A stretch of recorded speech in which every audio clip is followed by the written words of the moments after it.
The FBI is one of the United States' frontline criminal justice agencies, and because they're tasked with investigating serious threats and dangerous crimes, they only hire the best of the best. To see if you've got what it takes, I've created a test based on the logic-based reasoning phase of the FBI Special Agent selection process. But I should warn you, only around 5% of applicants make it through to Special Agent status. So, let's put you in the shoes of a real FBI agent and see if you can pass the test. Question 1. Your first case takes place at a local city hospital. The Surgeon General has been killed. She appears to have been stabbed with a scalpel, but the scalpel is missing from the crime scene. Your team has gathered the primary suspects and searched through their belongings. There's the plastic surgeon. Then there's the dentist. There's also the psychiatrist. And finally, the pathologist. After examining all of the evidence, which of these 4 do you think took out the Surgeon General?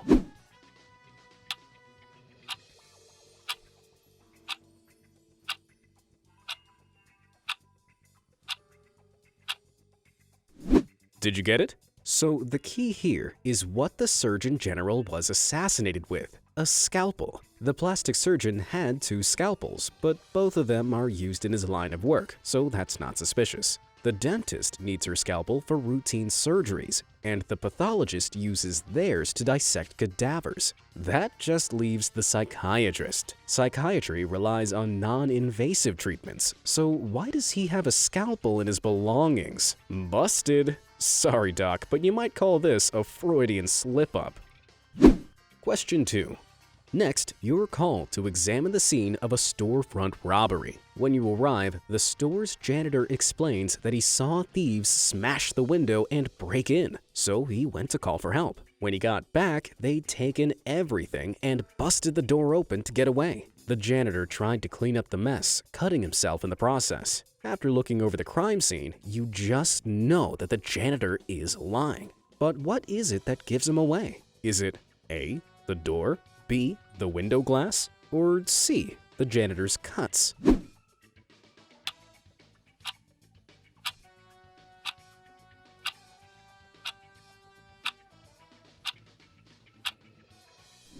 Let's break this down. The door frame is broken outwards, indicating that whoever was inside broke out, so that fits the story. What about the glass below the window? Glass can shatter in all directions when it's hit, so this isn't enough evidence to prove he's lying. The janitor's arms, however, are covered in bits of glass. He did say he was cleaning up, but those tiny shards indicate he was standing really close to the window when it was broken, probably when he was smashing it. Seems like this janitor did more of a clean sweep than a cleanup. Well done for catching a break in this case. Question 3. After taking the janitor into custody, you clock 3 identical criminals in the neighboring cells. You've dealt with them before. They're called Mr. Blue, Mr. Red, and Mr. White. Under their coats, they're each wearing one of 3 shirts, which are red, blue, or white. Mr. Blue says, "Hey, did you guys notice that we're all wearing different colored shirts from our names?" The man wearing the white shirt says, "Wow, Mr. Blue, that's right." It's not much to go on, but can you figure out who's wearing what color shirt?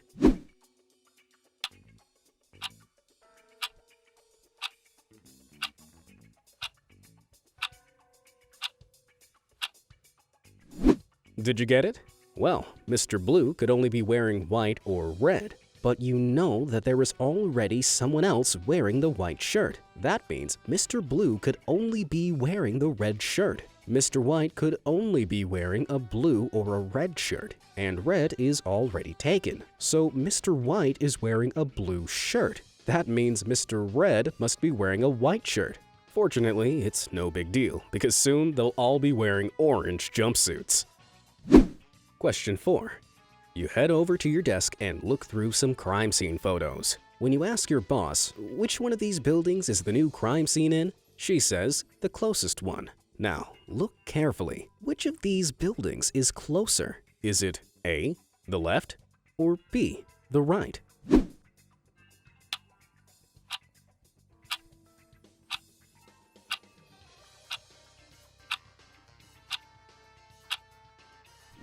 How sharp were your eyes? Because the answer is A, the one on the left. That building has blocked out the pattern of railings on the right-hand building. And if you look closely, you can also see the satellite dish obscuring the other building as well. This may not be an eye test, but you do need 20/20 vision in at least one eye to qualify as a special agent. So if you just reached for your reading glasses, I've got bad news for you, Grandpa.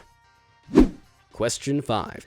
You receive a tip-off that a notorious criminal is planning a June-time heist in Minnesota. Sure enough, on June's first Saturday, he heads to a car dealer, apparently with the intention of stealing a Ferrari. You catch him as he's heading there, but he explains that he's arranged to buy a new car on Sunday and is just looking to test drive the car today. How can you know that he's lying? A, the month, B, the day, or C, the car?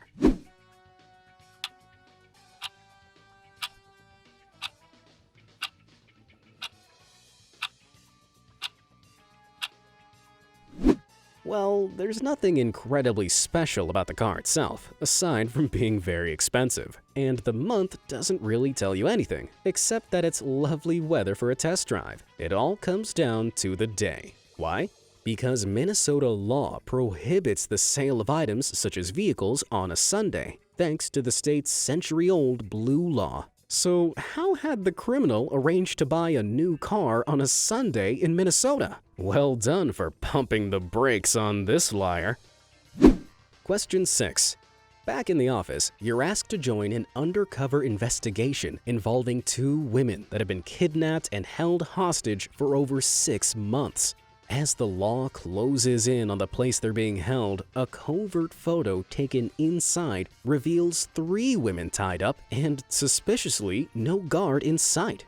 They have blindfolds and gags on, so you can't get a good look at their faces. But from this photo alone, you can tell that one of these women is clearly the kidnapper. So, who is it?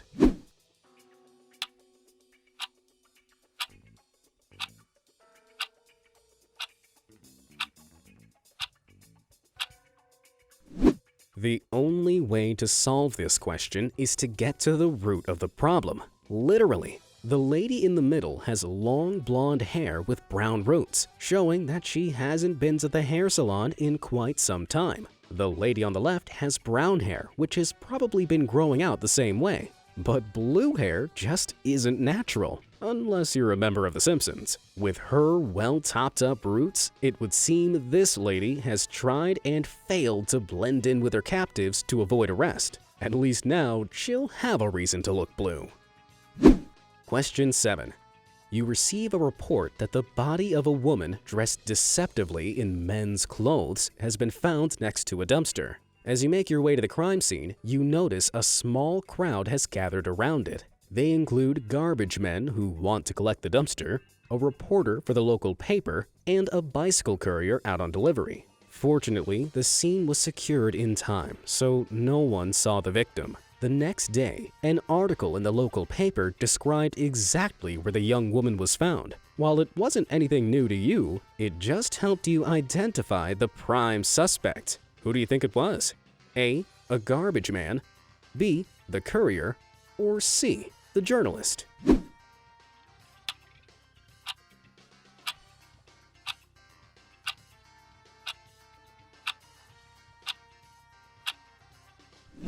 How did you do?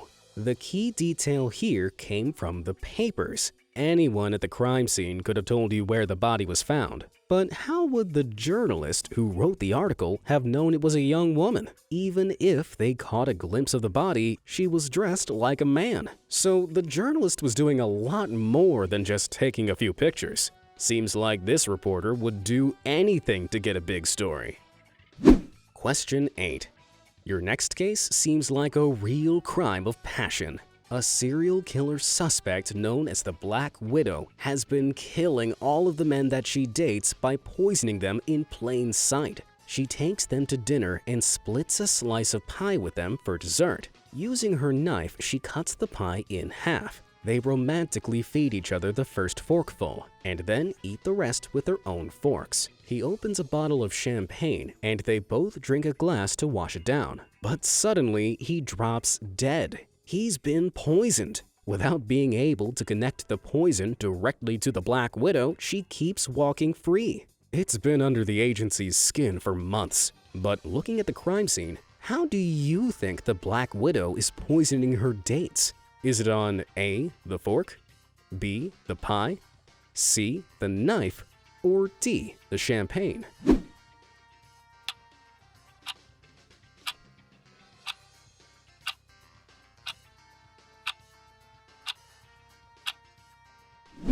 Let's crack this case. Testing the pie won't yield any results, seeing as they ordered it from the restaurant. The poison could be on the fork, except they both ate off each other's forks. So if it were, then she risked poisoning herself as well. The champagne had just been opened, so she couldn't have dropped the poison in it without being obvious. That leaves the knife. By covertly coating just one side of the blade with the poison, she was able to serve him the poisoned pie without any risk to herself. Looks like you caught this spider in her own wicked web. Question 9. There's no time to waste. The owner of a large mansion was just found fatally stabbed. You arrive at the scene and determine the only possible suspects are the 3 maids, who were the only people around at the time of the owner's death. And strangely, they all look like they have blood on their hands. Maid Annie explains that the blood on her is from where she cut her finger. Maid Becky claims her stains aren't blood, they're nail polish. And Maid Claire says she spilled wine on herself. It all seems plausible, but can you tell who's lying?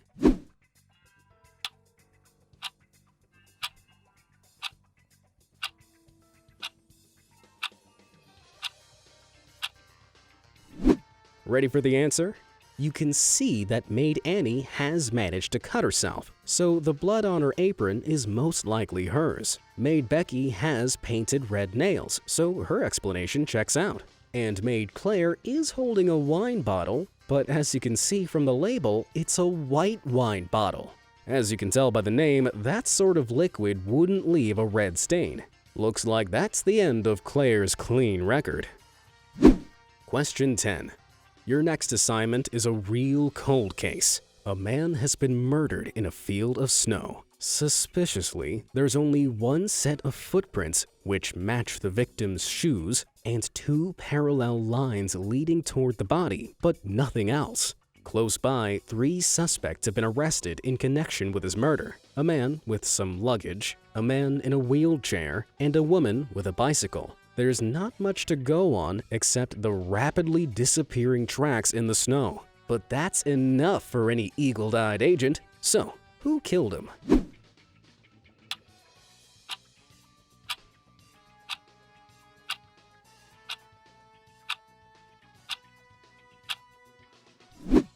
Now, we know that the set of footprints leading toward the body belonged to the victim. This rules out the man with the rolling suitcase, as he would have left another set of footprints. If the track marks were from the lady with the bike, there would be a loop at some point to show where she turned around. Seeing as there isn't, that means the prime suspect is the man in the wheelchair. He rolled behind the victim into the field, killed him, and then rolled back the way he came.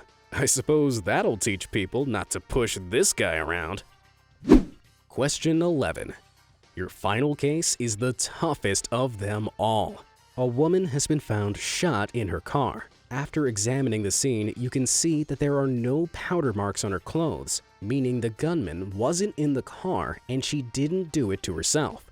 But all the windows are rolled up, there are no bullet holes, and no blood trails, indicating the victim was in the car the entire time. So, look closely. How do you think she got shot?